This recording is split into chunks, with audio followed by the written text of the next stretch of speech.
اسم اعظم میرے بھائیوں اللہ تعالیٰ کے دو نام میں سے ہے، یا حی یا قیوم۔ یا حی یا قیوم میرے بھائیوں اسم اعظم میں سے، کتاب میں لکھا ہوا ہے، کتابوں میں آیا ہوا ہے کہ حکم ہوا ہے کہ بھئی 3 صورتوں میں اسم اعظم کو تلاش کرو۔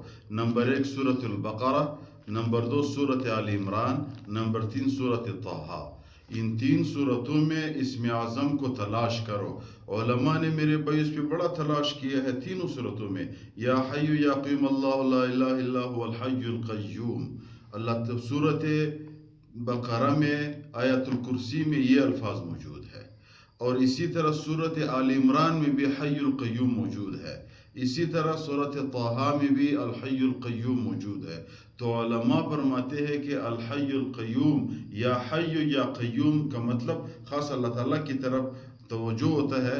تو یہ 2 نام جو ہے اسم اعظم ہے، تو یہ 3 صورتوں میں مشترک یہی 2 نام موجود ہے، اور بھی آیتیں ہیں لیکن مشترک صرف اور صرف یہ 2 نام ہے۔ تو علماء فرماتے ہیں کہ اسم اعظم یہ 2 نام ہے۔ اسم اعظم کی کیا فائدہ ہے؟ اسم اعظم اگر کسی شخص کو معلوم ہو گیا تو وہ جو بھی دعا کرتا ہے اللہ تعالیٰ قبول کرتا ہے۔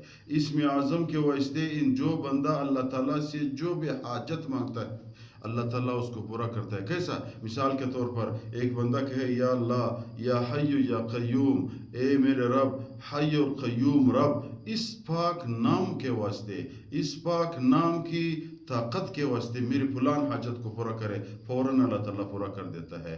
جو بھی دعا مانگتا ہے اللہ تعالیٰ اس کی دعا کو قبول کرتا ہے۔